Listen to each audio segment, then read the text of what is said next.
we come from Venezuela, where piracy is like the norm, I believe. Like having like DVDs or Blu-rays or anything that are not pirated is kind of weird. You weren't rich? I was rich, so I don't know what you're talking about. Exactly.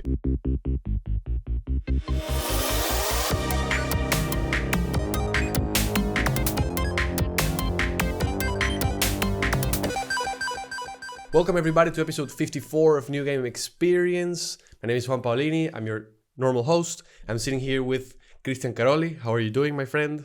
Doing well. Surviving. Surviving. And once again, for the second time, we have Fabio. How are you? Surviving as well. I'm glad you are both surviving. It's very important these days in life and in death. Okay, guys, we have a very interesting topic this week. There was an article from Kotaku. Who would have thought Kotaku would have given us something to talk about once again? Oh yeah, because the last time we talked about this, Fabio was also here, so it's kind of serendipitous. But yeah, they had this article in which, in case anybody doesn't know about it, in which they were talking about how Metroid Dread, the new Metroid from Nintendo, which, there's only Metroids from Nintendo, so that's kind of a stupid phrase to say. But the new Metroid is already running on these emulators, and of course, as you all know, emulators, since they run on PC, they can take advantage of that hardware and go like 4K. If you've ever seen like videos of Breath of the Wild at 4K, it's like dreamy, beautiful. We all wish we could have that on our Switches, but that is sadly impossible. And the way they wrote the article, the first version of the article, because they have fixed it now, and that's very convenient for them. There was this paragraph at the beginning that was kind of a joke saying like, hey, if you're a lawyer from Nintendo, please don't read this, or if you work at Nintendo, please don't read this. Pretty stupid. And then they go on to detail, and this is still there, of course, how Metroid Dread is a newly, like the newest first party release from Nintendo, and it's already running on these emulators, and you can see all, and it's like a 4K, and they link to these emulators, and there's now a disclaimer at the bottom that says, obviously anybody who has some sort of IQ knows that we're not condoning any piracy or anything. And it's like, they straddle the line of course they're not saying go and pirate the game, but they're like, hey, the game is in 4K and here, it's right here, so you can just check it out. It's a free country, right? And I don't know, I just wanted to know like you guys' opinions about this, because I think that it's kind of ambiguous, but I lean towards one side of what I think. Let's start with Fabio. I think this is one of those issues where context is like basically everything, because I'm sure we'll get into the deep end of it. But the first thing I would like to highlight, which is really what bothers me, is that the article is talking about emulation and how this game is already been emulated, and then links it to piracy, which aren't two things that are necessarily related. Of course, a lot of emulation leads to piracy. We all know that. We're not dumb, but emulation itself is not illegal, and at least in the United States. I'm not sure about Europe or other parts of the world. Europe, it tends to be a bit more strict about those kind of things, but it just bothers me that, again, we have like it fits on the publishers and companies' narrative that emulation is bad, and that I guess that annoys me, because emulation is actually like a great technology, I think, which is very friendly towards consumers and friendly towards this idea of video game preservation and all of this. And the fact that Metroid Dread is running at 4K on an emulator on PC, like, that's not piracy. Like, it's somewhat dubious, like it's kind of a legal gray territory. But if I buy a copy of Metroid Dread and then go to to my PC and emulate it if I've already bought a copy, that's somewhat defensible. That's how I understand it. Maybe I'm wrong. So that's, I guess that's the first, that's the first thing that annoys me. Like, the article, instead of saying like, oh, look how great, like, emulation, look how far emulation has come, like, look what it can do. No, it's just like, I think they even wrote like, thank God for hackers and piracy or something like that, and was like, what the fuck does it have to do with anything? Like, um that's, I guess that's like the first thing I want to highlight. Absolutely. What about you, Christian? I agree with Fabio. Like, there are two different things. It's just that one makes the other one easier. But we have to keep like a lot of factors in mind. Like, the first one is like the people that build these games. In the case now, I think it's Mercury's team, Yep. the studio that made Detroit, Metroid Dread. They're super talented developers, super talented engineers, artists. The fact that this game runs so much shitty resolution and performance is not their fault. It is the fault of the Switch. But the Switch has that price and has that value proposition and that size and that battery life because a bunch of like compromises are made around the technology. So they know that if you take this code and you say, okay, let's output to 4K, it will be in 4K. And let's change the frame rate to 60 FPS, it will run at 60 FPS, and this can apply to any type of software. And because in the end, that's what these games are. These games are software, and the biggest discussion with emulation, and I think that in general, it's kind of like a byproduct of all these walled gardens that we have and monopolies, because that's what Nintendo has. Nintendo has a software monopoly around their games. Like, they decide which platforms run their games, and it's only their devices. There has never been a Nintendo game running legally on a well, no, let's say legally. It's never officially run on a PC. So I think that this is kind of like a market decision. It's kind of like a product decision. The fact that this is the way it is, it should not be illegal. Like, it should not be, and there are plenty of things that they shouldn't be forbidden. What they can do is like they can say, okay, these are our terms and conditions, just like our rules of the game, and then in a way or another, you're breaking them. Like, if you buy, they could say, hey, when you buy a copy of Metroid Prime, we don't want you to run it in an emulator, and that's it.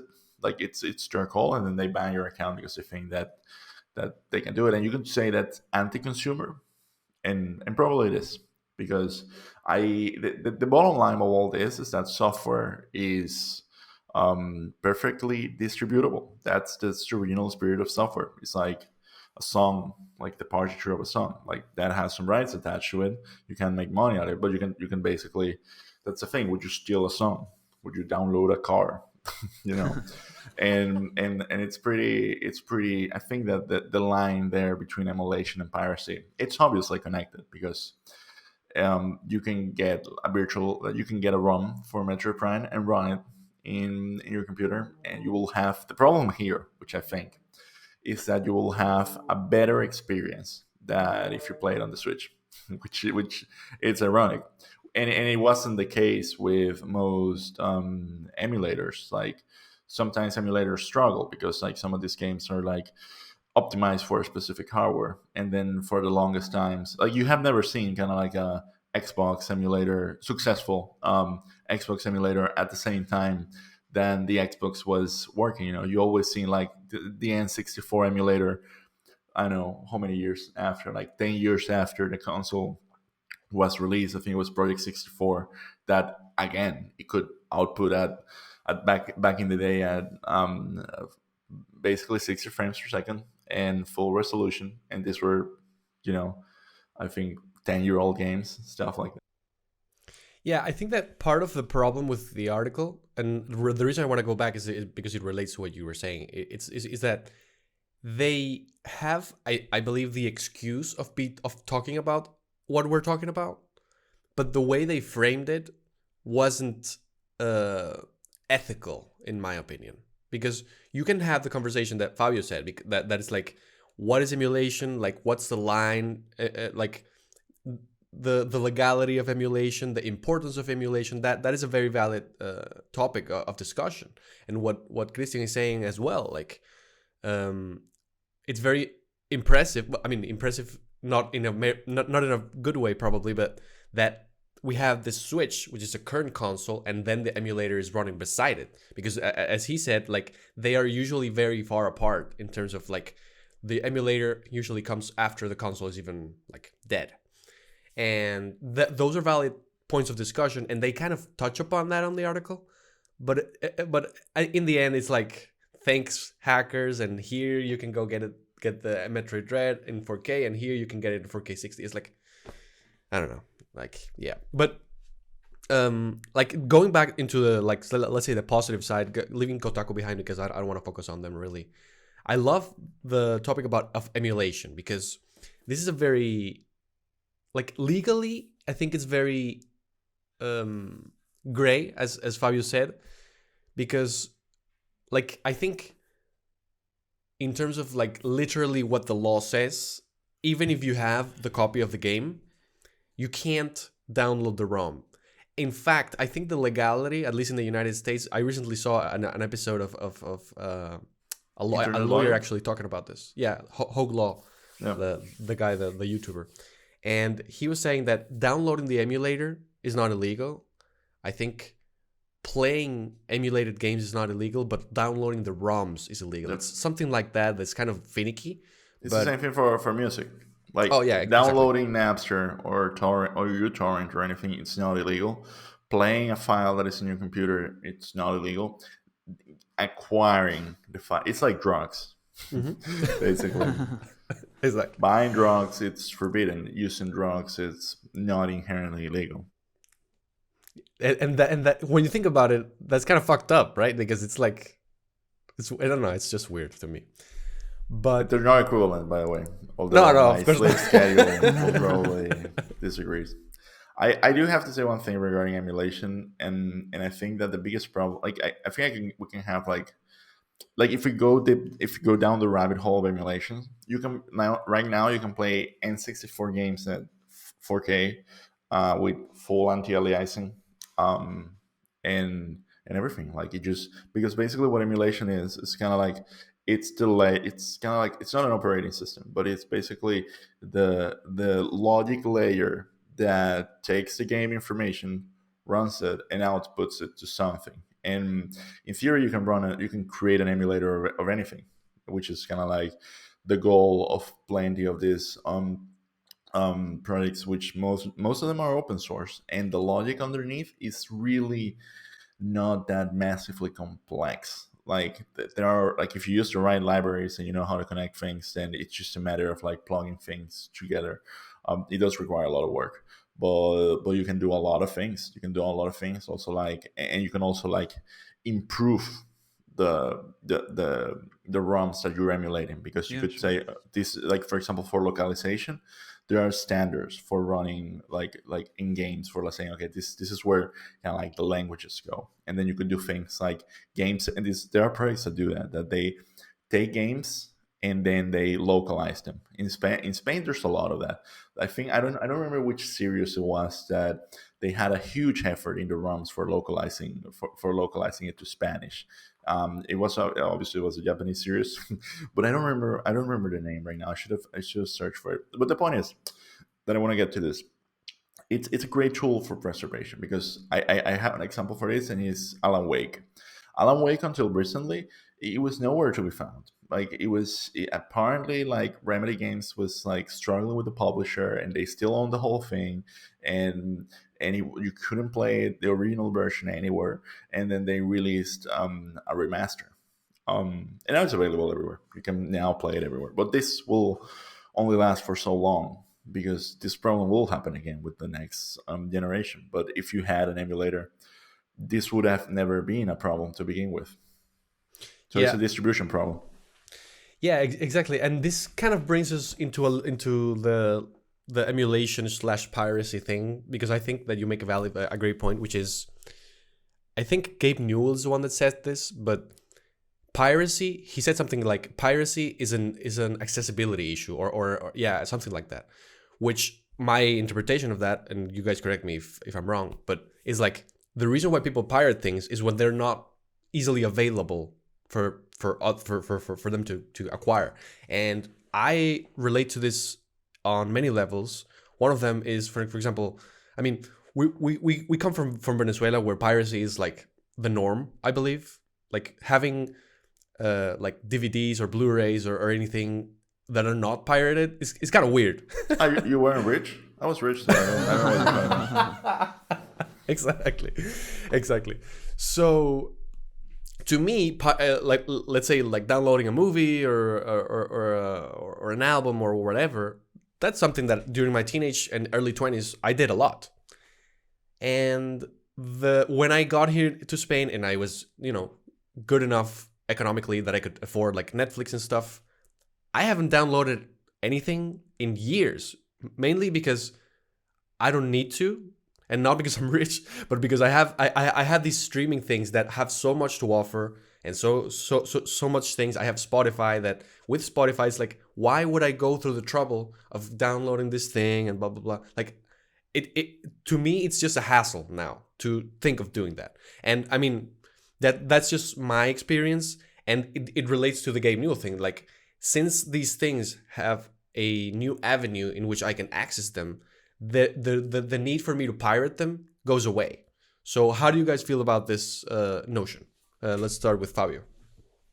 Well, I think I agree mostly with you. The main thing would be like the difference is that in your story, which I'm sure it's like all of our stories, is when you left Venezuela. And it's all about the context. And when Gabe Newell says that about piracy, I think he's right, but I think he's also right just in the context of developed markets, probably.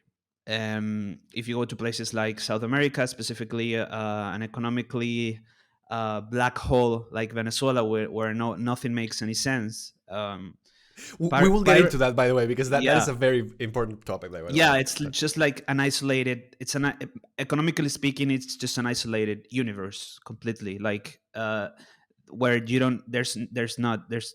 I mean, in people in Venezuela have Netflix and Spotify and everything, but like it's not really that accessible, and those companies and those services aren't really there. And piracy in Venezuela and in these places isn't just the norm; it's just like a necessity. Like it's it's what makes sense economically speaking for the average citizen there. And it's a very complicated subject. Like is piracy okay? I think it's not, but like it's like what I was saying at the beginning. Like everything depends on the context. And if we're talking about developed markets like Europe or like United States, it's just in a completely different conversation. But to get back to your question and to the thing you were talking about, I do agree. Yeah, like it's a term, it's a thing about convenience. I It's the same thing happened to me. Like it's just a hassle to do it. It's just so much easier to turn on your TV and watch Netflix I mean, I couldn't live with Spotify right now. Like it's the thing I use the most. I think that there's definitely a conversation there around like what you can like how can you like if it wasn't for piracy there are plenty of games I would have never been able to play at all. Yeah. And like once I actually started like working, I was able to buy like one game a month, which usually was kind of like enough, but it was crazy expensive. It was far more expensive than anything that I was into. So it was kind of like a sacrifice. And I think that accessibility really leverages piracy. And and that being, I think that Steam is the most open and let's say capitalistic marketplace out there in the sense that they allow a lot of things. I think yesterday they banned crypto games and FT games. So because they were like, I mean, it's weird because at the same time they're like, hey, no one else can make money here except us. But that's kind of like the job. But the games that they allow to be published in the platform, there's infinite amount of like shitty games that just sit there $20 and whatnot, and it makes it so easy. Like, like it's like the meme, like, oh my god, the like the summer sales when, or like Cyber Mondays on Steam, and just like, oh, he's coming for my wallet, and all the memes about gay and taking your money. So I think that there's an economical point there, but I'm more of the type of like thinking about kind of like at the technological side of it, because I just find it that there are a lot of constraints that, like, everything we know, it's built by people, and there are a lot of constraints. There are legal constraints, there are hardware constraints that if they were free, there would be better ways of experiencing these games. And I don't think that developers are strictly against it, but the economics of building a game are the ones that really make developers, like, at least for launch, fear piracy, because piracy can definitely fuck up a game, like a game. And I don't like using the example of Firewatch, because I don't really like the attitude that the studio has had with certain topics. But that studio made a game that was just like, I don't know if both of you played Firewatch. Have Yeah, you? I did. Oh yeah, So the one where the it's walking first person. simulator. Yeah, sure. Yeah, I did. Yeah, I did. The walking simulator. So that's why you had a huge piracy problem, and they were estimate like they tried to estimate it and whatnot, and they were massively hurt by it. In the end, I think obviously like it was a massive success, so I'm guessing that it picked up. But there are cases of games that were destroyed by piracy, and especially in by studios that were in non-developed markets, as Fabio was saying. Like, I worked for a while on Digital Legends, which is a Spanish studio, and some people here worked on a game called Blade, which was kind of like a medieval third-person classic, kind of like cold classic thingy. And it was a massive endeavor to build that, but it was pirated so much that it wasn't a hit. Like, money standpoint, it wasn't a hit, and it should have been a hit from the Spanish market point of view. Like, everyone here should have bought it and played it, but it was so pirated that the project failed. So it's an economical risk. Yet we have, like, in tech, we have the meme of running Doom on everything, and I don't think that, and I think that's part of the cool spirit. But at the same time, Doom was a hit, was a commercial success, and after that, it's like, okay, if something is a commercial success, then it's fun to see how we run it and how it became kind of like part of internet history, and it's almost kind of like an archaeological software. But you can't really do that with Fortnite, for example. Yeah, it's funny because like whenever I think about the Doom thing, whenever you see it running like on a toaster or on a fridge, and I'm not even kidding, this has happened. Uh, that's kind of celebrated, and if you would think about that with Metroid Dread, for example, not that it's possible, but let's just say It is hypothetically. possible. It's 100% possible. Okay, yeah, if it's possible. Uh, it wouldn't be celebrated because we go into this whole thing. So it's like, where's the line? Is it only because it's an old game that it was already successful and everybody who was going to profit about it was going to profit from? And I'm talking about Doom. And now, like, it is kind of weird to say that one is okay and one is not. I don't know. Yeah, I think it has to do a lot with that. Like, it's just an old game, and this is a newer game. And again, to the same thing I'm always coming to. It's the context thing. Like, Metroid is just a series that, contrary to probably what some people think, it's not that big of a seller. Like, it has never been like a system seller for Nintendo, and that's why I think they've experimented so much with the franchise. um so there's like this feeling that, oh, finally, like, we get a classic Metroid, this might boost sales for the franchise, we might see like Metroid come back in all of its glory or whatever. And then this type of news comes, and people think it like, people perceive it as a threat. And it's okay. I think it's also to, uh echoing to what Christian was talking about, economically speaking.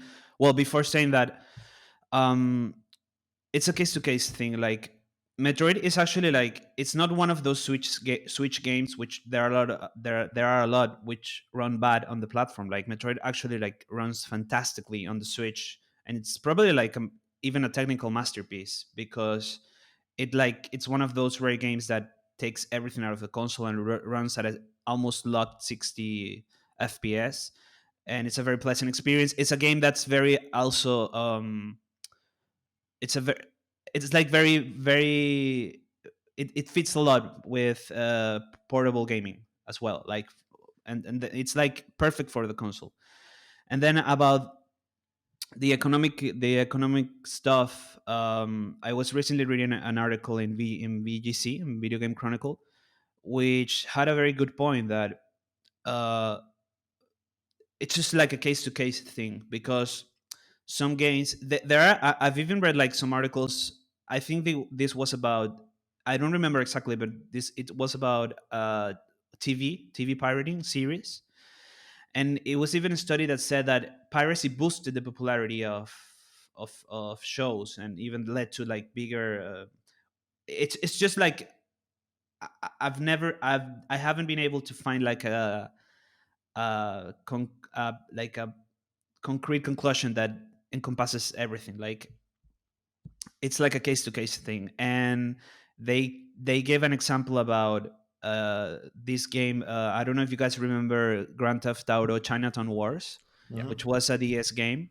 I never played it, but it's like very critically acclaimed, and the game didn't sell that well. And the reason that not Rockstar, but Take Two blamed it on piracy, basically, because the DS had this R4 card. I don't know if you guys remember, that had like Yeah. 100 games on it, and it was a huge problem for Nintendo. And they argued that it doesn't really matter if piracy hurts sales, which is not something that's, it's a case to case thing. Like, some games are destroyed by it, some games are not. It doesn't, but that doesn't really matter. What matters is what publishers think. And I can just see this in my mind. Like, if I'm a product manager, for example, and my game didn't sell well, what am I going to tell my boss? Like, it wasn't our fault. It was the piracy. Like, that's what fucked us. And then publishers, like, we never had another Grand Theft Auto like that, you know. So there's also, the article was also about this, like, how it really doesn't matter in terms of sales, but it matters in terms of what we as players get in the end. Like, it hurts us as well, because publishers use piracy as an excuse to not do or not do things. Yeah. I think that it was really interesting, because I think I read that article because you shared it on Twitter or something. Yeah, it's very good. And they said something. I mean, I'm gonna get the numbers wrong, but it was something like, I think that Chinatown Wars had like 10 million illegal downloads or something, which doesn't really equate to 10 million lost sales. I mean, the only lost sales that you would have gotten from that was probably like 1% point something, like so. And that makes sense, because not everybody that downloads it would have bought it. That totally makes sense.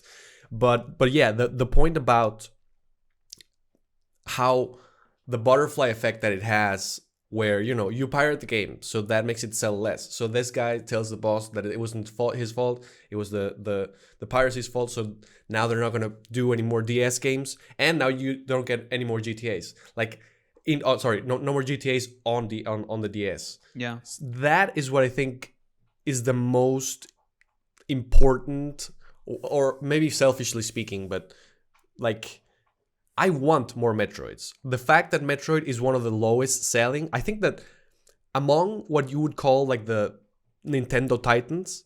Wait. Among what you would call like the Nintendo Titans, which of course you have Zelda, the guy with the green hair, you know, Zelda, Mario.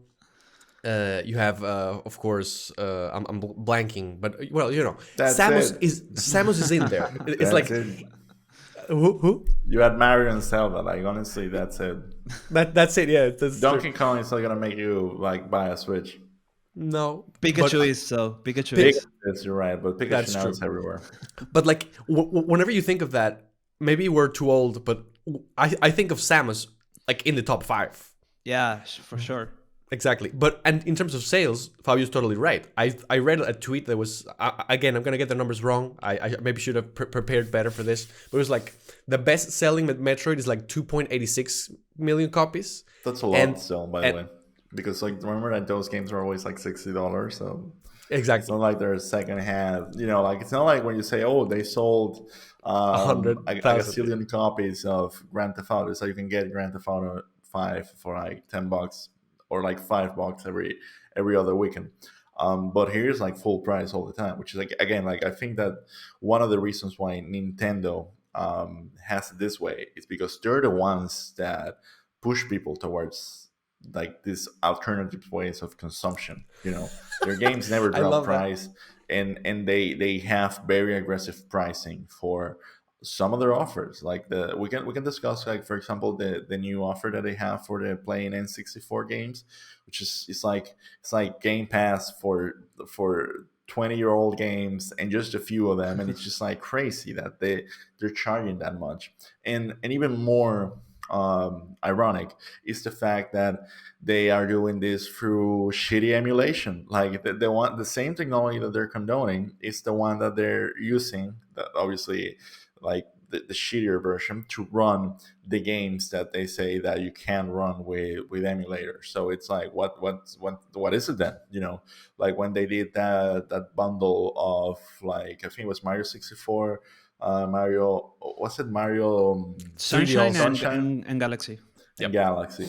They're running on emulators because the gap, the generational gap between those systems, it's that big. It's that big that you can, and also it's like it's a direction where software is going. Software is going through a direction of containerization, of like wrapping up things on systems that can work autonomously on more abstract layers of performance. So this is kind of like not the future, but it is the way that video games will be preserved. Yeah. And they decided to put these three games together and be like, there you go, $60, and they don't even look that good because they could have, like, that's the thing, they are the ones that could have been like, okay, let's pump this up to 4K and 60 FPS, because it can be done. Like, it, for those games and what they were doing and how they were built, it can be done. With newer games, it's not that easy. It's not like, okay, let's change a constant value and have it at 60 FPS, because it's more constrained. In the future, probably it will be, like, because it's not a linear thing. It's not like, oh, my computer is 2 times powerful, then I can run twice of the frame rate. That's not really how it works.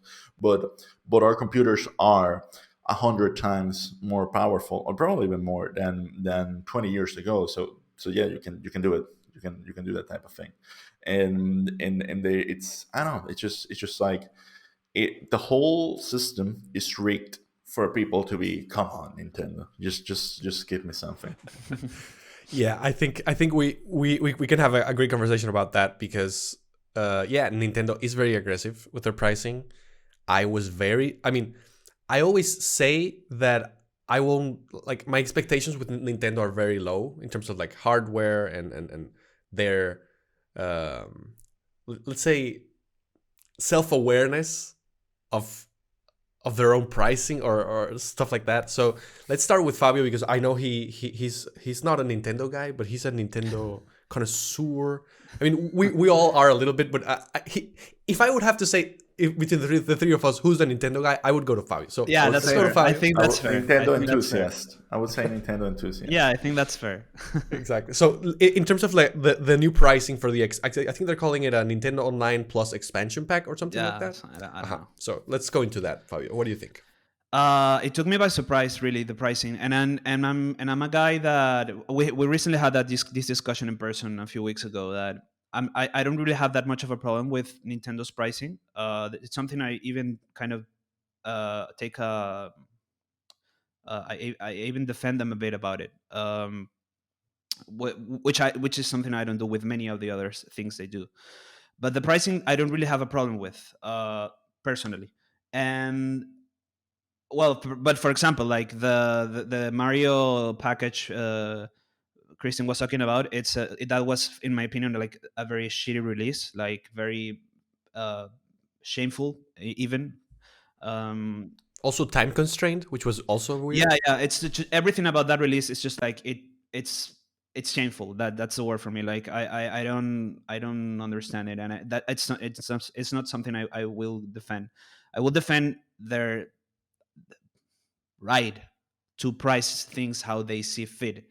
And if they price it like that, it's because they know it works, and they know it, like, people are going to buy it. And even so, the pricing of this took me by surprise. I didn't think it was going to be that expensive. Personally, I didn't have a problem, for example, with the pricing of the controller, which is $50, because I think that's something that, I mean, I can see people like excitedly paying $50 to buy an N64 controller, and it's Yeah, something I that, can see that too. in my experience, like my girlfriend, for example, she isn't that big of a gamer, but she like loves N64 games. Like, that's, if it weren't for her, like, she could play that all for the rest of her life. And when she saw that, like, she was so excited, and the way that her eyes shine, and it's just, that's the crowd, that's they, and they know it, like, that's what they sell. And that nostalgia, that thing, uh, even so, the pricing did take me by surprise, because, as we were talking about a few weeks ago, these games are have been available on Nintendo platforms for the last decade, since the Wii and the Wii U. They are still up there, not in the Wii, but in the Wii U. You can buy all of these games and many, many, many more in the Wii U Virtual Console. And then they just arbitrarily decided to cut that, which was, in my opinion, like, probably the best and biggest, not biggest, but best collection of classic games. Um, it just leaves a bad taste in my mouth. The fact that they not the fact not the fact that they choose to even price it that high. It's just the fact that we had this already, like, it was there, and you cut it from us, and then you try to give this again. It just, I don't know. I'm not that big of a fan of this thing they are doing with the N64. Personally, the pricing, I think it's too high for me. I am not interested in buying it personally. Maybe I will end up doing it just because of what I told you guys about. Like, my girlfriend is crazy about playing those things in there. So yeah, no, I'm not a fan. I don't know if that answers your question, but It is way too aggressive. I think I, that I, I obviously, don't I don't think it's a good value. No. I think that it's everyone like always talks about like, oh, what's the secret sauce of Nintendo, and I know what it is. It's kids, Yeah, it is like that's will pay for this, and completely. that's kind of like the whole point. So I don't necessarily think that they're right or wrong. I think that for me, it's not a good fit. And when you compare it to whatever, like that's the thing. Like Nintendo is not doing what everyone else is doing. They're doing their own thing. They're playing their own game, and that's obviously going to make them look bad sometimes and look good sometimes. Like they are able to pull off really transcendent games that they're just that good, like Breath of the Wild, like Super Mario Galaxy, like we just mentioned. These are really good games, and I find it funny how at the same time they get like a double A studio like Mercury Steam to build like a first party game like Metroid Red, and like somehow it still feels kind of like Nintendo flavored, you know. Hmm. So it seems like it's something they can reproduce not only in house, but they can also like, at least find studios that do it that good. And it's just Nintendo. Like I would say, like from that point of view, it's just like what they do, and also something that they have never done yet. They're not doing live service games at all. Like the closest thing that they have to a live service game is Splatoon, right? Splatoon, I would say, yeah. I would say Splatoon, but Yeah. but but also like if you see what they're doing with Super Smash Brothers, it's the same thing they've always been doing. They're just releasing characters, and that's it.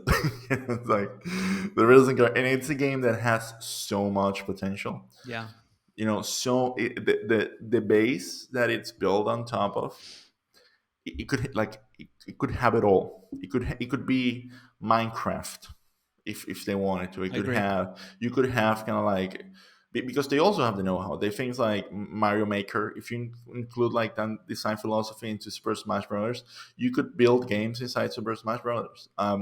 If they had like a better voice chat or I don't know, party system, you could have, I don't know, Super Smash Battle Royale, shit like that. I don't know, like you could definitely do a lot of things, and they're not, and I think that's the part that is like, wow. Yeah, they're not interested in the case of Smash, and that's been very clearly their stance. They're not interested in the evils and the Smash community and the professional players. That they are interested in your living room. Like that's the only thing they want out of you. And I agree. Like for me, for a person like me who plays a lot, the N64 thing is a terrible value. Like as Christian said, like I have Game Pass. Game Pass is just like, I mean, Game Pass isn't even probably like the best example, but there are a lot of other services which are better. And It's not fair. yeah, but it's this. I always come back to this. Like as Christian said, kids or nostalgia. I think we can get those two things in the same package. Yeah, but and nostalgia is kids who grew up, so it's kind of the Exactly. same. But Yeah, but exactly. Evolved. That's what I mean. And then if I say to my girlfriend, "Why are we going to pay for this? We can pay for Game Pass, and we can have a lot more of games which we can play." She's gonna be like, "I don't fucking care about Game Pass. I want to play Mario Kart." You know, Don't, exactly. It's like, don't be a nerd. I want to Yeah. play Mario Kart. Oh Yeah. my god. I think that it is very specific of Nintendo, and like and it's just the way it is. Like no other company can succeed at doing that. If you Yeah. see, and if another company were doing this, they would just crash. Like everyone would be replaced in that board of directors. But here it just works. But again, that's why it's very important to build such a strong company and have such a good tradition, and like what empowers them to do this, it's their track record, and that's kind of like how legacy works. And if you're the new guy, or if you did like a terrible job with the past generation, like Xbox did, I think that, yeah, then you have to come up with things like Game Pass. It's like if you suck so bad. I don't know. I was playing Quantum Break on the Xbox S, and it looked like shit, and I was just like asking everyone like, why does this look bad? Like what the hell is happening? And then eventually it was like, it's running at 720p. It's like, are you fucking kidding me? And then suddenly it's like, yeah, that was kind of like a discussion between the 5 people that got the Xbox One. Like some games were running at that resolution. It's like, oh shit, and it's not like that's not a problem that is that easy to fix. Like if you like, I was playing it and it still looked like shit. It still was running at that resolution, even though it was upscaled. And of course, this company that delivers this poor experience now needs to step up or disappear. Yeah. Yes, I agree. They are a toy company, like Yeah. more than a video game company, and then that alienates us. And I understand that, like it does, and it will keep Yeah. them happening. But since they have our childhoods by the balls, which Yeah. is kind of a pedophilic metaphor, but stick with me. Uh, like we know that whenever they come with a good Metroid, which they did, we're gonna be there. They know that when they come with a good Mario or a good Zelda, we're gonna be there, and I'm gonna be there. Even though I hate 70% of what Nintendo is doing, I'm gonna be there with the good games. Case in point. Okay. I think that everyone like who agrees with that, it's everyone who disagrees with that, then they really just don't like Nintendo games. Like, the games are good, and Yeah. if and then you will circumvent everything just to play them, and if they were building some other type of makes of games, then you would make some other, you would have some other opinions. But Yeah. these are the games that they make, and that's how they think they have to sell them. If they were building a free to play looter shooter, then it probably wouldn't feel like a Nintendo game. Yeah. I think for all the things we can criticize them, I think the industry would be a lot less interesting if there wasn't a Nintendo there. You know? Yeah. I agree. And also the level of the thing that really impresses me from Nintendo, and they just have a couple of exceptions for this, is the level of polish for their games. Like their level of polish is higher than Sony first party, and that's saying a lot to me. I mean, I think I mean, Sony has been like very yeah, lately. but yeah, I mean lately, yeah, but well, I mean, I'm saying this, and I just read the other day that there's like a game-breaking bug in Metroid Dread. Yeah. Which is funny because Metroid Other M had also a game-breaking bug, and Maybe that that's is part of the charm. Be yeah, careful what you're exactly. fucking doing. I mean, but your comparison with first party PlayStation games is really fair because first party PlayStation games they're like this amazing thing that you're like, how can this be done? You know, you're like, wow, and it's a different type of wow. Yeah. And it's a type of polish that they definitely need because that's also their secret sauce. Like first party PlayStation games have to look hyper realistic, be action focused, be the best game out there, still be innovative. Um, it has to be that way. Otherwise, it's not. That has to be the brand. That's why these companies need to be so big. Like not many studios can say, "Oh, my thing is that we do the best games." You know, not everyone has the money to be Naughty Dog, and at some point, even Naughty Dog wasn't Naughty Dog. Like they were doing Crash Bandicoot, and Crash Bandicoot looks very different from The Last of Us 2. I don't know if you played both of them, but that's kind of like how you should see like what their value proposition is, and some of those value propositions can be achieved overnight. In the same way that Rockstar said, we are the open world studio, and that's it. And they have focused on building that experience, and I think that applies to every like massive studio there. And Nintendo said we're the toy company, so That is true. Okay, so the last topic I wanted to touch with you guys with this whole piracy thing is our perspective as Venezuelans, because as we kind of touched on it a little bit a while ago, we grew up in this country, South American country, where piracy is the norm, I would say. The like buying games, or like how we call them over there, original, like buying original games, is very, very expensive, prohibitively expensive. The same with movies, the same with everything. And we have also the added thing that we have a currency control. Is that the right nomenclature, Christian? yeah, Uh-huh. And currency where exchange control. That was currency exchange control, yeah, that I knew I had some of it wrong. And at least like now things are a little bit different. Now the country is apparently dollarized unofficially, which is why Fabio was saying that Venezuela makes no sense. It's like a microcosm of magic realism and insanity, which is, I mean, yeah. But when we were living there, that we have this currency exchange control, which means that you cannot freely use your Venezuelan money and buy things from outside countries. So like buying a $60 game from our credit cards was not possible, which means that we didn't have easy access to things like Netflix or things like whatever meant that was not in our country. And there is no Netflix Venezuela, there is no Amazon Venezuela, there's nothing about that. Because those companies have no interest in going there because it's a dead market, quote unquote. Yeah. So even though we do have a Ferrari store, official one. Official. I didn't know that. We do. Yeah. I think that was last year or something like that. Oh my god. Yeah, it's insane. But yeah, political corruption is amazing. So the perspective I wanted over here is that, of course, I think we all agree piracy is wrong, because piracy, you're literally getting, like, you're literally not contributing anything to the creators of whatever work we're talking about, whether it is movies, music, or games. However, in our context, that was the only way we could experience all these things, and we did. And that I'm gonna talk about my experience, and you guys chime in and say if you agree or not. This, like, growing up like this was my only option, because that's where I grew up. Like, it's not like I could say, like, can I do a do-over and be born in Norway instead? No, it doesn't work like that. And I spent my childhood and my free time playing games, a lot of them pirated, of course, we couldn't pirate the GameCube, for example. There were consoles where it didn't work.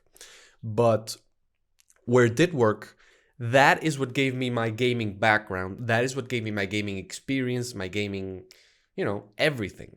So that when I was a grown adult, where I was in a country that is normal, quote unquote, I could contribute to the industry that I love by buying and supporting games and supporting developers and everything, which is what is happening now. I mean, I've been out of Venezuela for 8 years, and as soon as I got here and I was in a kind of stable state, I completely forgot about anything to do with piracy. I mean, I haven't pirated a game in, I don't even remember which one was the last game I pirated. So this is mainly because one of the arguments, I believe, from people is that piracy, like if you grow up with piracy, then who's going to go back to paying if you're used to not paying, right? Like that's kind of one of the arguments. And this argument, at least in my case, in my specific experience, is not valid, doesn't work. So how do you guys feel about it? What do you have to say about Venezuelanism here in this conversation? Let's start with Christian this time. So for me, piracy allowed me to live the life I have. I started like kind of like my programming career doing Flash video games and Flash animations and stuff like that. And after that, I became kind of like a certified Adobe instructor. But I still was running Adobe Flash illegally in my computer, even in some of the. I think that they were the ones in the institute that were licensed. But like it's something that really kickstarted me into web development and stuff like that. And also, it was what gave me kind of like an edge in like in my education of like already knowing a lot about like programming and how to navigate technical scenarios and find information online and improve my English and stuff like that. So for me, like piracy was incredibly important. And the amount of games that I played that were pirate games, I would just go to a store that would sell pirate games and be like, I want this one, this one, this one, this one. It was near my house. It was like right in front of La Casona, which is kind of like the presidential building. And right in front of it, there was this store that was selling like movies and games. And then you just say, I want this game. And sometimes the games wouldn't really run on my PC. And that was kind of like, okay, this is it. Like it's just, I didn't lose any money. And if it had been the other way around, if I had bought that game and then it didn't run, it would have been disastrous because they were like crazy expensive. But the moment I am an enthusiast, I consider myself a gamer. So the moment I was able to afford them, I would just like buy one original game a month that I knew that I was gonna like based on reviews and the outlets that I trusted and and in general, I think that that's kind of how I was starting to transition. Once I moved here, it's just more convenient. Like you buy a game and it can get faster. You can get it faster than actually if you were to download it as a pirate and try to run it somewhere, which I don't think you even can, because you also lose your warranty if you try to chip your console. And I don't want to do that anymore. Like I just want to like support some of these games. But it was super important. Same thing for movies. Same thing for like it was content that was not available economically to me or even like physically. And if it's thanks to that content that I am the person that I am today. So, do I regret doing that? Not really. I didn't have a choice. And that's kind of like how poverty works. Like I didn't have a choice, and this was available, and I fucking did it. And what was the alternative? Like, oh, I'm not gonna like pirate these Assassin's Creed games because then the Ubisoft umbrella company is gonna drop its stock price. It's like fuck you, like who am I? Who's the victim? I was never gonna play that game because I didn't have the money. Like who's the victim if I pirate this game? There's no victim.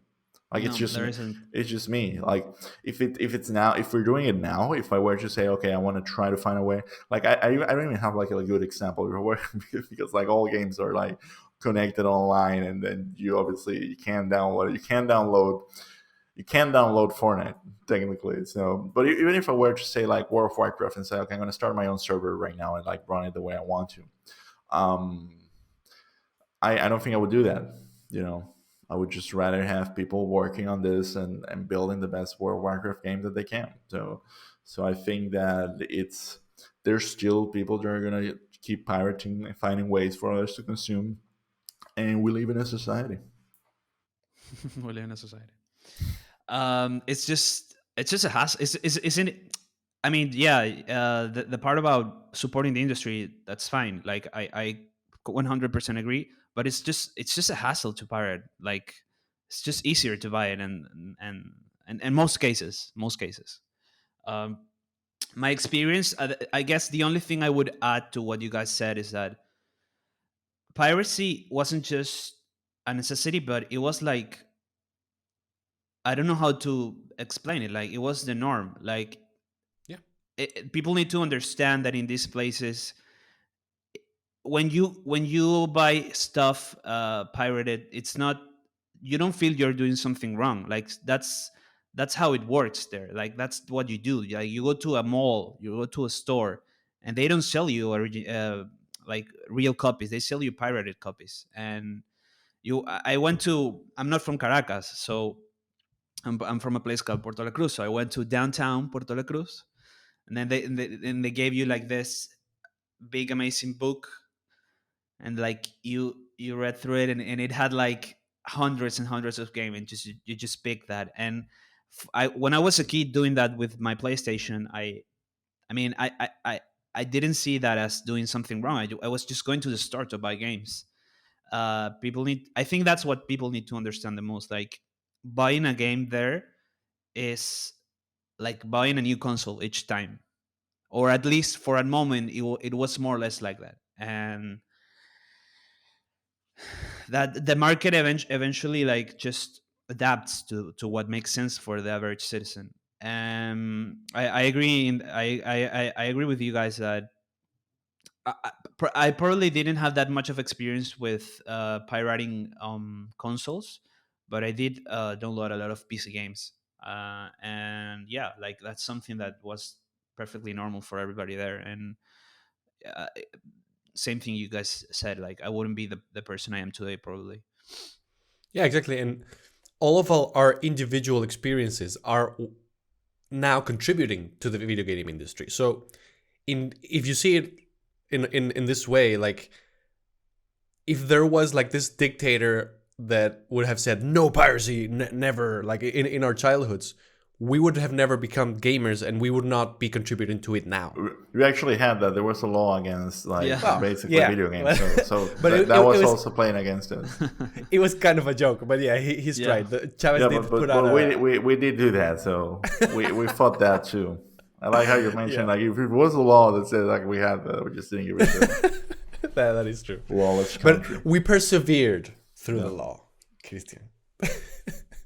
So no, yeah, I think that this is good because it gives the topic a little bit nuance. Because of course we all know it's wrong, but there are, shades of gray within it that Reality is ultimately, complex. yeah, reality is complex. Exactly, it's not black and white, not at all. Okay, guys, I think is there anything else you would like to say about the topic that you think we didn't touch upon? Let's talk about all the pirated games that we've been playing. Exactly. Let's talk about all these games we're stealing. Let's begin with let's see what we have here. Oh, we have a lot. I love this. Yeah. Okay, so let's go. If you guys agree, let's go like one each, and Okay. and we'll Yes. we'll do that. Let's begin with Fabio. Okay. The last time you asked me this, I wasn't playing that much stuff. Right now, I am playing a lot of stuff, so that's good. The first game I have is the one I've been playing the most these past 2 weeks, which is Dragon Quest VII on the 3DS. Uh, this game for me is a bit of sensible sensible topic, because the reality is I've been playing this game for a very long time, and it has taken me a while to be able to finish it and to get into it, in very much in part because of the 3DS, which is probably like the worst fucking console I've ever used. Like I fucking hate it. I detest it. And it's a bit hard in that sense. It's a lot of text, and the text looks very blurry, and it's very uncomfortable. But it's a very good game. It's a very classic game. All Dragon Quest is very classic in general, and this is a game that screams on its knees to be ported to a newer console to HD. Like for me, it would be the ideally to Steam to PC. But if they want to release that on Switch, like that wouldn't be an issue for me. Um, that's the first one for me. Yeah. Awesome. What about you, Christian? I played The Artful Escape because you told me to, and it Because was it's really good. It was really good. I actually recommend some other friends, and they loved it as well. And I think that it's a really good game. It just I wanted, if anything, I wanted like more. Like I wanted to like play more. Like I wanted more of those like guitar battles, and it was easy to play. It was just fun. The message was great. It really clicked. It was the great. It was writing good. is amazing. The writing is really good. It just really, and it got me like down a rabbit hole of like listening to like the Purple Yes and stuff like that. So Cool. that was cool. I think it's a game that like resonated. That's awesome. Okay, I'll go with my first one. I finished Doom Eternal: The Ancient Gods Part 2. This is the second DLC pack for Doom Eternal. I gotta say, I was pretty impressed because not only does this one add more to the gameplay, you have, I believe, a hammer that kind of stuns the demons, and you have some more new demons. Because in Part 1, it was kind of like more Doom Eternal, which is fine. I mean, I played Doom Eternal in December last year, so I loved going back to it and having new stuff to do. But I was like, okay, this is not bringing that much new stuff. Here, they do bring much more new stuff, and the story is actually super important. I mean, I'm not going to go into spoilers or anything, but I am surprised that they didn't save this for a third game, and that they said, okay, not many people are going to play, I mean, not as many people are going to play this DLC pack, but we're still going to have the story in here, you know? Because they could have easily done a shitty story for the DLC. I wouldn't have cared that much because it's a DLC. And just see this like go and happen on the third one. And they didn't do that. I think that had a lot of courage from id Software. And I totally recommend it. I love it. This is an amazing game. Cool. And the music, the combat, the bosses, it's just amazing. Let's go back to Fabio. Okay, my second game is, I don't know how to pronounce this. Toem. I want to play that one. Okay, yeah. So this is my take. It's a very cute game. It's a very cute game. The thing with this game for me is that it just came out as other two photographic related games have come out recently as well, which I've played both. One of them was Alba, which was released on December last year, but I played it recently. And the other one is Pokemon Snap for a Switch, the new one, which I recently finished, by the way, and it's like everything I dreamed of, like for a sequel. Like it's very, very, very good. It's fantastic. I think this is a cute game, but just in that context of these other two games about taking photographs, it just falls a bit short for me when compared to these other two games, especially with Alba, because Alba, I don't know if you know much about Alba. Do you know? I haven't heard about that one. No. Well, like it's a game about you're a little kid on an island, like on a small town in an island, like, and you have to take photographs of animals and do like a lot of community driven stuff to help the community. And Toem has a bit of that as well, like helping people. But Alba is just, for me, was a very superior experience. I mean, they're different, but the thing about Alba, by the way, is that it's based in Spain and in Catalonia, which is where we live, and that's very, very charmful in that sense. So I thought, like, this is a cute game. I'm going to finish it. It's just that I think there are. We can remove Pokemon Snap from the equation, but just to say that Alba, a wildlife adventure, I think it's the complete name, is like a very, like, it's one of the best games that I played in recently. So I recommend that instead. Where did you play that one? Alba in Apple Arcade in my Apple TV, but it's in everywhere. Like it's in every platform, I think. Awesome, cool. Christian, The president is calling you. What? No, I just heard a phone. You heard a the phone? president No, it's outside. Don't worry. So I played Superliminal. It's nice. an indie game. It's a perspective game. I don't know if you played it. I've seen videos. Yeah, Man, you should really play it. it's on Game Pass, it's right? super short. Yeah, it's on Game Pass, Cool. and it's just great. It's kind of like a perspective puzzle challenge game, but it's really good, and the story is amazing, and it's full of twists and turns. Even though it's super simplistic, there's a lot of environmental storytelling, which I love, and you can finish it just in a couple of hours. I think it took me like 4 hours, something like that, or even less. I just went, but it depends on like how good you are solving these particular types of puzzle. I think that I just clicked with the puzzles, and I just really like. I didn't get stuck at any point. Didn't have to search for like clues or anything, or like waypoints online. So I just loved it. It's really resonated with me, even philosophically. So it's a really great game.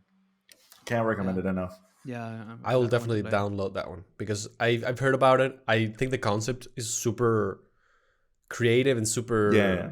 Yeah, it's just one of those games that's kind of like, oh wow, they did that, right? Yeah, it's I love it. So I will play that. My next game is a very big game. Lost Judgment, my friends. This is the last game by RGG Studio, of course. We've talked Judgment and Yakuza to death in this podcast, and I will continue to do so because it deserves the love. It's still and the good. praise. It is still good, my friend. I mean, you know how when we did the spoiler cast, you and I had some differences with some of the gameplay things, like the health bar being minimized and some annoying gang followers chasing you through the city. All of that is gone. Amazing. All of our complaints, I think this is my theory. I think the game was copy pasted up until that point. Then they heard our spoiler cast and they were like, stop everything. We need to fix A, B, C, and D. Amazing And that they did. did. But I mean, I'm saying like these things are important. Like the health bar thing, I hated it, and I'm so glad that it's gone. Just to keep you in context, Fabio, you know how some games you like if you get a specific punch, if you receive a specific punch, your health bar diminishes, like the maximum health bar. Okay, yes. Like the This is dungeon in Dark Souls 3. Dark Souls 2 does that. Yeah, that there's a dungeon in Dark Souls 3 that does that. Yeah. Fucking piece That is shit one of the that reasons dungeon. why Dark Souls 2 sucks. By the way, that is one of the It wasn't that big of an issue for me personally, but I just hate it, man. The fact that I know that my health bar is like this, and then it's like no, I just hate, I fucking hate it. But yeah, so going back to Lost Judgment, those things are fixed. But then also, like for example, I don't know if you remember, Christian, the skill tree in the first one was good, but it was like you didn't feel the progression was as fluid. I don't know if this makes sense. 100%, Like, 100%. It was yeah. just like unblocking talents and stuff like that. Exactly. Here you have more skills and even more trees. Like you have 6 trees, I believe. But the progression is paced in such a way that you feel like you're always getting something new. Okay. And it feels so much better. The side content, I did almost all of it, and I loved it. There is like you have the side quests just like in the first one, and then you have the school stories, which is like a separate, let's say, parallel story that you can follow where you're in the school and you go into the robotics club and you play with those kids. I mean, not like that, but you go into the esports club and you're dealing with all these students and following this case that even though there's like 10 different clubs, for each one of those clubs, the gameplay is different. Like you have a dance club where it's like the rhythm thing, and then you have the robotics club where it's like a Tetris meets let's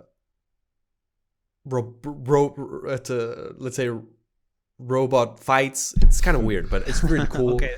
And so each the esports club, you have to play Virtua Fighter, so it's like literally Virtua Fighter you're playing there. Amazing. So there's a lot of variety in that thing. And the story is actually good, the side story, and of course the main story is amazing.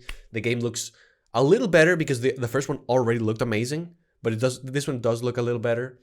I mean, I'm just fascinated with these guys, man. And we recently heard I don't know if you know this, but Toshihiro Nagoshi was confirmed that he left the studio, who is like the Yeah, I read this. narrative mastermind, and that is that is a huge loss for them. I'm confident that I mean the team is still there. The guys know what they're doing, and they're gonna continue to do Yakuza 8. And of course, I'm gonna be there. I don't know if day one. Well, of course, I'm gonna be there day one.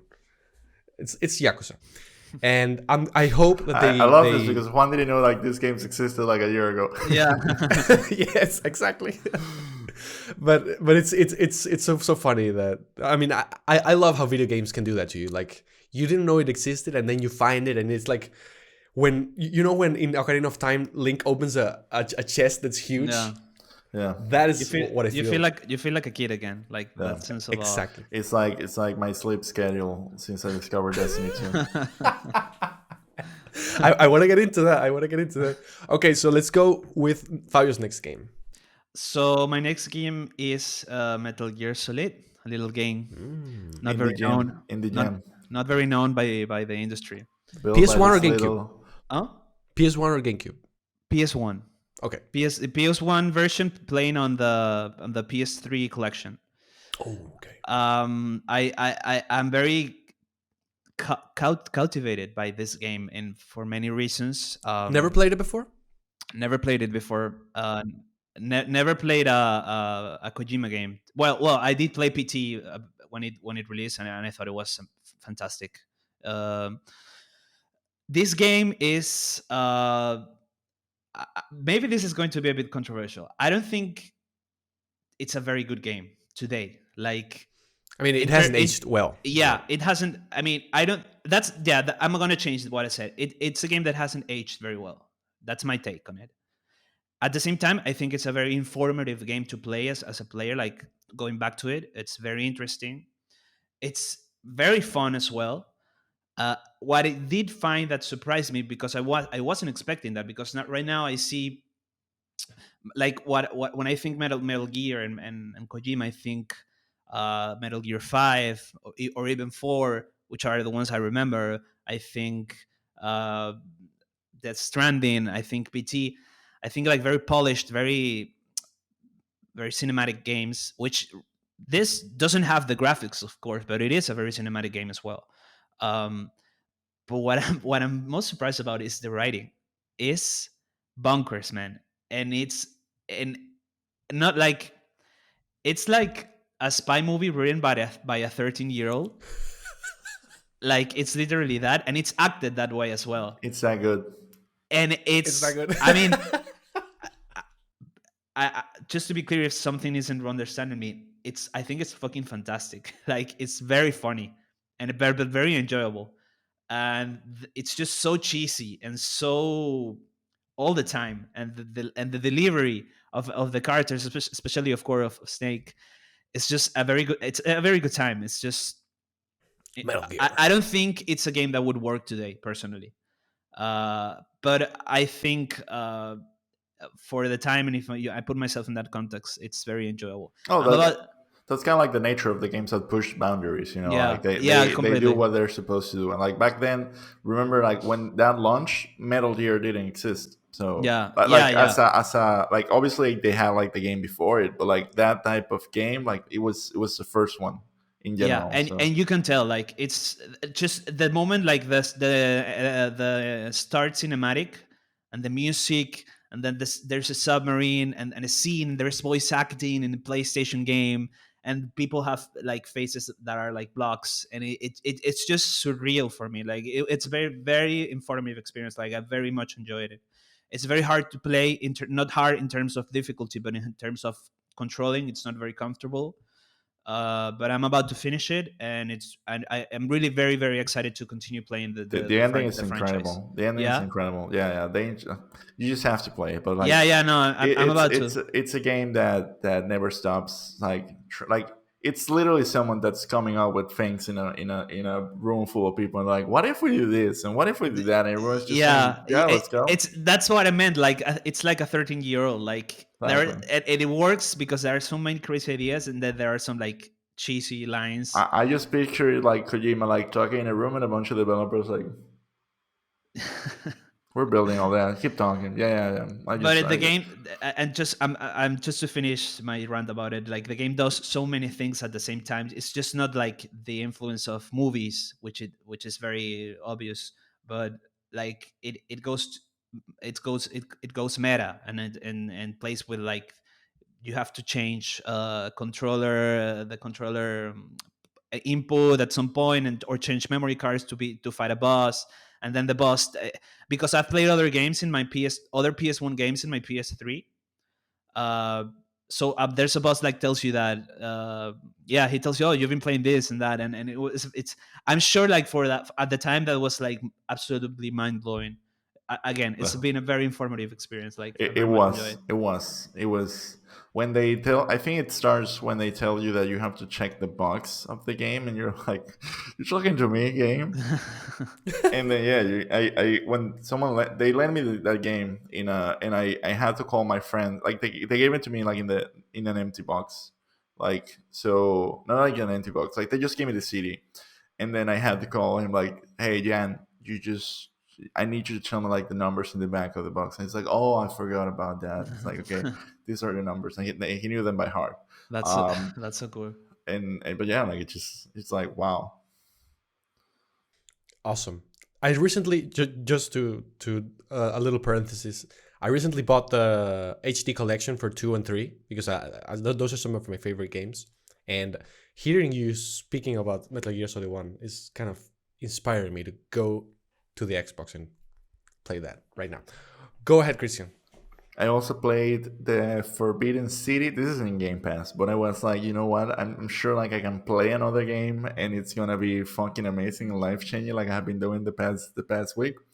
And it was that good because I play like three really good indie games on a row, which was like the other Wilds, the Artful Escape, Superliminal, four of them, and then I don't know, like stumbled through the Forbidden City. The Forbidden City was originally a mod for Skyrim, and you can tell like, Mm. um, Oh, but they decided to build it like this game was built by four guys, and they decided to build this mod as a single player experience, and it's good. It's really good. It's kind of like a puzzle game. It's super simple. It's just like talking to people and solving quests, and like there's a little bit of action, and it's a really, really indie game that I think it even falls kind of like on the boomer side because there's like a lot of dialogue and a lot of philosophy around it. And I would say that you have four different endings. Like the first one is kind of like intuitive. You can get it just by doing something specific if you think about it, because you have to create a kind of like a time paradox. That's the goal of the game. And then there are different ways that you move about it. And then there's kind of like the canon game that the ending is the most wholesome thing in the world. Like if you play this game, go for the final ending. It just, as Fabio said, it's just bonkers. Like at some point, the game is like, what the fuck is going on here? And it was just fun. I really, really recommend it. Might be a bit expensive, like 30 euros. But yeah, I played it like, I think it was two sittings as well. It was like six hours or something. It's great. It's really great. It's kind of like has some time loops mechanic and the environments. It just, the fact that everything was made by just four people. It's just mind blowing. But it does feel it feels also as an indie game. Like it does feel like it borrowed a lot from Skyrim, and they replicated a lot of the limitations of what they had as a mod in here. So, but it's cool. that's awesome. I think I saw you tweeting about this and I bought it because it was discounted on the PlayStation Store. It was like 13 euros, and I was like, Oh, cool. got it. So my next game, my last game, which is what I'm playing right now, of course, as you can probably tell, Metroid Dread. I thought it was funny because I'm streaming it, by the way, on Twitch if you want to follow me there, my adventures. And somebody commented like, is it mod or is it a Switch? And I'm like, dude, can't you see the aliasing on Sounds' suit? Of course it's a Switch. So yeah, no, this game is, I mean, I'm a big fan of Metroidvanias. And this game, I haven't like, it's not like I'm seeing that it's reinventing the genre in any way, because I know that this was a concern for Fabio and for myself as well. Like in a world where we've seen games like Hollow Knight, We've seen games like Dead Cells. We've seen all these 2D Metroidvania styled games do so much for game design and do so much combining so many different things. Is Metroid Dread gonna be like left to the wayside, maybe a little bit feeling old? Not at all. I mean, this is still a Metroid game. You acquire your power-ups. You very conveniently lose all your powers in the beginning. Oh yeah, You know, it's the all classic one. very tropey in that sense, but I mean, that's Metroid. You just gotta love Yeah. it. And the execution is really, really, really well done. I am a big fan of Mercury's team because Lords of Shadow, the Castlevania game, is one of my favorite Xbox 360 games. I hold that game in high regard. I know that the second one was kind of disappointing, and then they did some other things. They also did, like Fabio told me, the Metroid Samus Returns, or Yes. Samus Returns Yeah, for the Samus 3DS, and that one also got good reviews, I believe, but not like this one. This one has been really Yeah. very well received, Yeah. and with good reason. I mean, the way Samus moves in this game, you can see it in videos, but when you feel it yourself, like she's very fast. The controls are very good, very snappy. I'm having a little bit of trouble, but it might be with the fact that the A/B thing on on Nintendo kind of confuses me a little bit. Yeah. But you know how it's switched. But I'm really enjoying this game. There's a lot of talk about it being hard. Not really. I mean, Samus Returns was a bit hard. The bosses are hard. Like it's gonna take you a few tries. okay, yeah, exactly. But like in my experience, like the most I've died for a boss or whatever is like 2 times. So Yeah. That's probably a lot for a Nintendo game. You know. yes, exactly. That's true.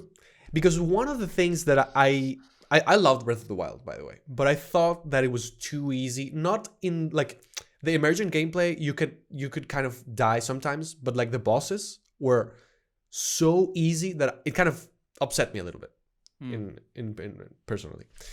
But yeah, back to Metroid Dread. There is this new mechanic that I think they introduced in Samus Returns, which is the parry mechanic. Yes. Which to me, that is like Metroid wise, that is innovative in my opinion. Like I do like that a lot because we've never had that in a Metroid game. Yeah. But yeah, I recommend it. I was thinking of holding off on it because I have so many fucking games to play, but I really wanted to play it. And this thing, like the fact that Nintendo hasn't done more of these games is because it's a low selling franchise, and I just want to contribute as much as I can, which is of course buying one copy because I'm not going to buy multiple ones just for this. And I want more, so I just bought it full price because of that. And yeah, I'm loving it, and I'm gonna continue to play it. I'm probably gonna finish it between today or tomorrow or something like that. Fabio, what is your next game? Just before saying that, just remember to redeem your golden coins. Oh, on the Switch. the first thing I did was like, Okay. tick, tick, tick, tick. Yeah. So my next game is Nickelodeon All-Star Brawl, which is like Yes. this Smash clone that released, I think, 2 weeks ago now. I bought it because I'm a huge Smash fan, and I was very intrigued by this. And I have some thoughts. Like not gonna rant a lot, but No, you can rant. You can rant. so I think this game, it's very clear that they are Smash fans, and because of that, the game has a lot going for it in terms of movement and gameplay and animations. It's very well done. But because they have focus on that part of the game, and you can see that a lot of Smash streamers are playing it, and if you enter on Twitch or YouTube, it's like the game isn't doing bad in that sense. But the single player experience and the couch experience, in my opinion, is much less interesting because first, in terms of uh, just like the experience of playing with these characters, they're not voiced. They don't have any of the soundtracks from the TV shows, and the roster is very good, by the way. Like the characters they pick, I think, are fantastic. But Where are you they playing it? Sorry. Huh? Where are you playing it? On PlayStation Okay. 4. And just to say that my PlayStation 4 Pro, which is PS4 Pro enhanced, but like it shot up like like a plain engine, which is something the PS4 Pro tends to do. Mhm. And I had to uh, put it on 1080p, not 4K, for it to run better because it had some frame drops as well. Oh. Uh, but yeah, as I was saying, it's missing that flavor. You know that's something that Smash does fantastically, and one of the things I love the most because it feels like a celebration of these IPs, and instead in here it just feels like a fighting game that's using these characters instead of a proper celebration of Nickelodeon characters. And the other thing is that just single player wise, it has like a classic mode, but it's similar to Smash, but it's very bare bones. Like the fights have no items, for example. You just play, you just throwing punches and powers, and that's it. And that's my take. Like I think it's a game with a lot of potential, but that it's missing a lot of content and a lot of content to make it exciting for casual players, which I think is something that Smash excels at. And yeah, that's it. But Yeah. also it could be that it just launched, so probably all Yeah, those yeah. games I think I think it's coming. are coming. Yeah, yeah. I think it's coming. As I said, I think it has a lot of potential. As it stands right now, like I probably wouldn't buy it to. I wouldn't recommend it to someone if they. Yeah, I would say just play Smash. Like, Yeah, I'm especially disappointed to hear that it doesn't have their soundtracks for the yeah, shows, because I mean that's kind of a, that's for me. That's the big one of the biggest like issues personally. And and it's also not. the, It's sorry, no. It's just it shouldn't be something hard to fix. yeah, exactly, and also the Let's say. voice acting. I mean that would be amazing if we could, like, I don't know, like throw But a it's line in complex. there. That's No, the Yeah, the voice the acting is it is. different. Yeah, yeah, the Yeah, voice exactly. acting, I think, it's the one. It's the complex one. yeah, yeah. Okay, let's go into Christian's Destiny 2 journey.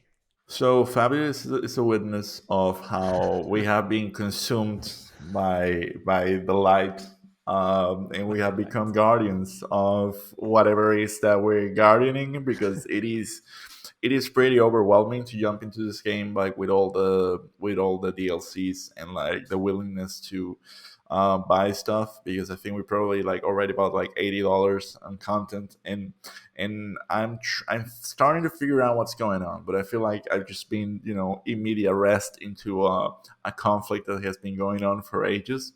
So I did play the first one, and I had the same experience that Juan had, which is I played it, I thought this is just very very repetitive and I don't really like it, and they they took them a few months to build the first raid, so I never played a raid. I just played basically kind of like the maps that they had and the strikes and whatnot, and it was super boring. But the game has changed. It's been 7 years, and in those 7 years, a lot has happened. And so far, I have to say that some of the gaming experiences that we've gone through, they're just exactly what kind of like. It's even more than I wanted from like what they promised with the first one. Like we've been running for a few dungeons, and the quality was just insane. We did one called Prophecy, which was like wow, and then another one called Presage, which is kind of like a Dead Space kind of ship.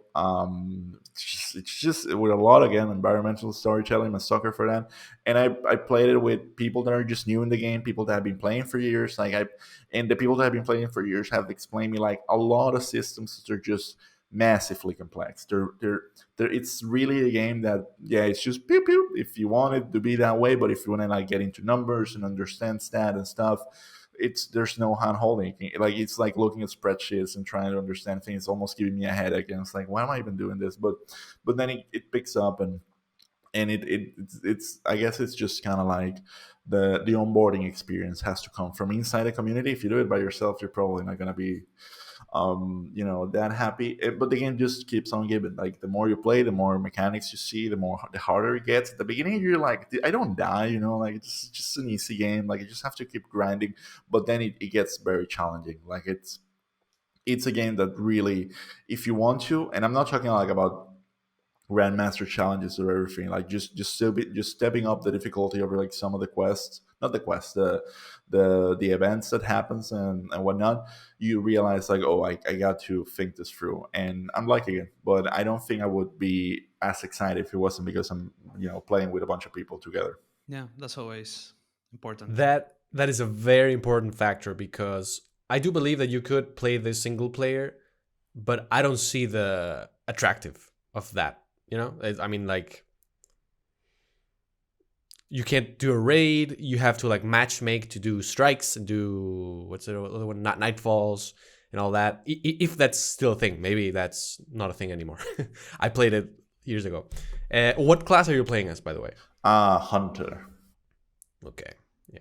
So I'm definitely liking that. Yeah, the hunter is pretty cool. I had the bad judgment of playing as a warlock, and I regretted it ever since because they have the worst armor. It's all robes. Mm-hmm. I hate fucking robes. I mean, they never have cool, like, I don't know, anything. No, it's fucking sucks. But they are always needed because they have all these like support techniques and stuff like that. That's what I've seen. Yeah. So yeah, no, that is an amazing game. I love that you guys are loving it. If you ever need a warlock, I'm here for you guys. We probably will ask you for that. I'm just curious, like, what's the state of Destiny right now? Like, are they making a 3? I understand they don't want to do that. No, like they just want to keep on releasing expansions, right? Yeah, they're about to release the Witch Queen expansion, which is exactly, because they went independent from Activision a couple of years ago, and they already released one expansion that was Beyond Light, which was very, very good. And this is like the second one that they're doing for themselves. And I think the change since they went off from Activision has been really, really good. I mean, Destiny always goes through a lot of ups and downs with the community because they're always like tinkering and what's the word adjusting? No. Yeah. Oh, balancing. That's balancing. The word. Okay.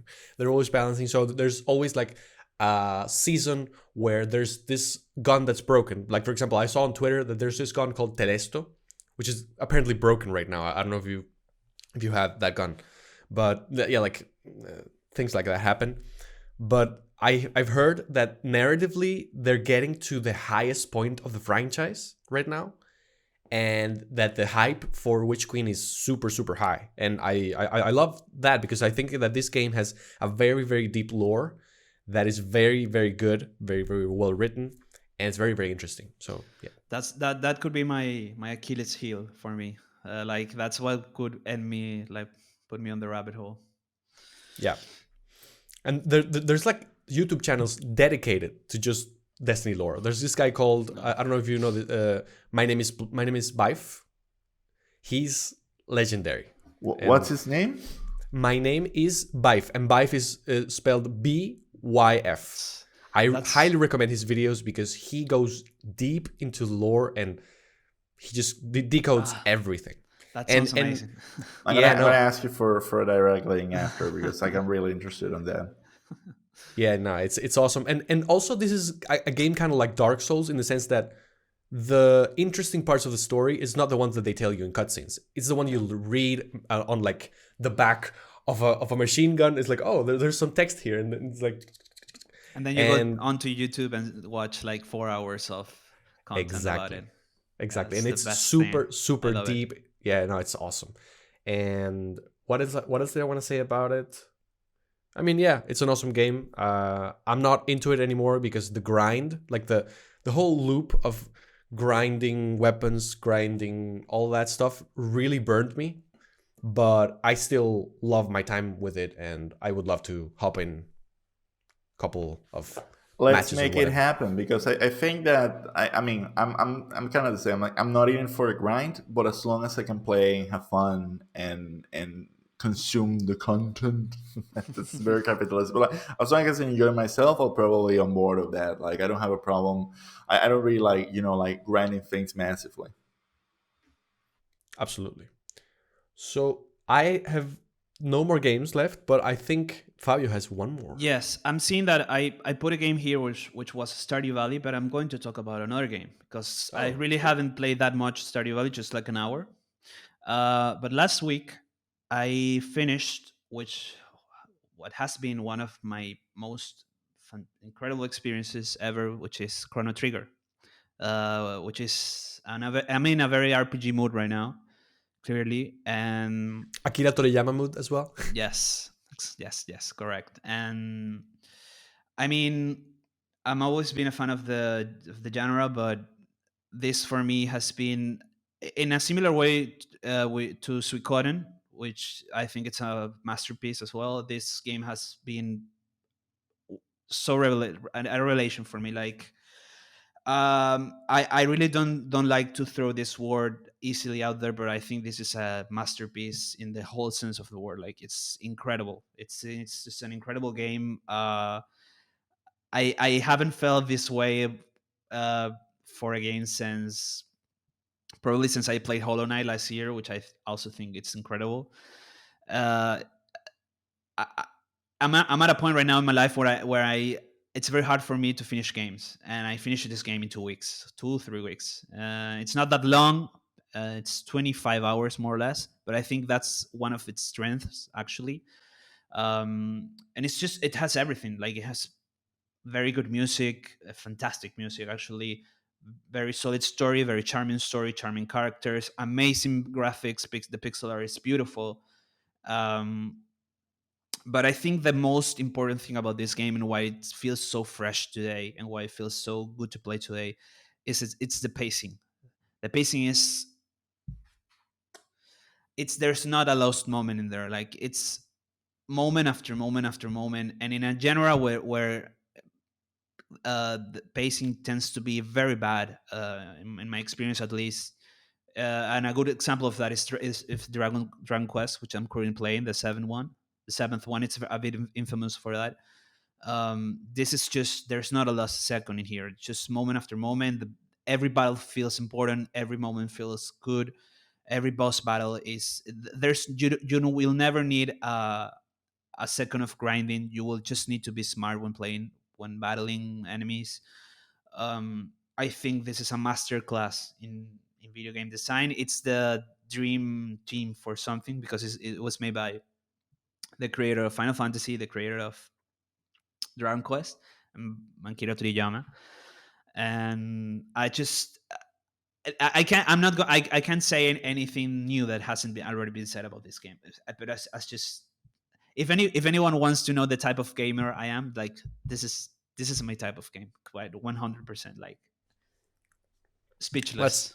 that's awesome, and I love that to hear about the pacing because these games It's suffer incredible. from these parts where you have to like grind to get to a certain level to beat a certain Yeah, boss, and it seems from what you're saying that this kind of flows progressively and awesome. the pacing is the best part about it, completely. Amazing to have those experiences. I think Yeah, that there are games that it's fun to still have those experiences. Like the longer we go, because it means that it's not like movies that it's like everything is shit, everything is shit. It's like for games, it's like we're going up. Like it just I agree. every year there's like new. Like I don't have a problem saying that some of my favorite games like they came out in the past 6 years. You know, Yeah, like yeah, and it's weird. It feels weird because like with other media, it's like you're kind of like not allowed to say that. If like with music, people are like, "Oh, the best music was in the '70s," and like a lot of people agree with that.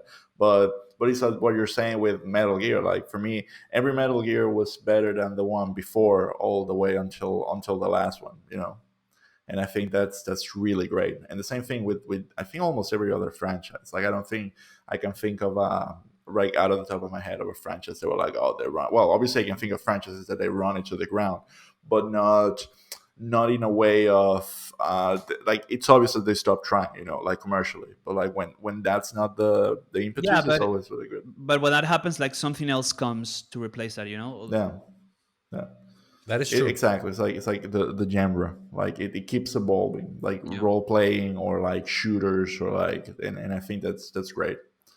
And you know, like I don't have a shame saying that probably Control is like one of my favorite games ever, and I played it like I really played it kind of like this year, you know, and I'm 35, so it's like Yeah, that's it's That awesome because it maintains our passion for the job for the medium alive and always looking forward to all these experiences. I love that too. Yeah. By the way, Christian, did you play Alan Wake? I played it when it came out back in the Okay. day, and I really liked it. It was fun, and I don't know if I'm gonna buy the remaster because I think that I'm happy for people to play it like the first time. Probably I will. I don't know. Right now I'm focused on being the best guardian I can be, but it was a really really good game. I was also a bit mad with the reviewers because they were like, "Oh, this game plays weird and it's kind of like too full of itself." And it's like, dude, this is not like God of War or like it's just this is definitely a game from a like almost triple A studio that really puts themselves out there every time they do something. So if you haven't played it, definitely play it because it's really cool. I was when I played the DLC for Control about Alan Wake, I was super excited and it pulled off. I think it's like the best in-game integration between two games that I have ever seen, other Yeah. than Snake on Smash Bros.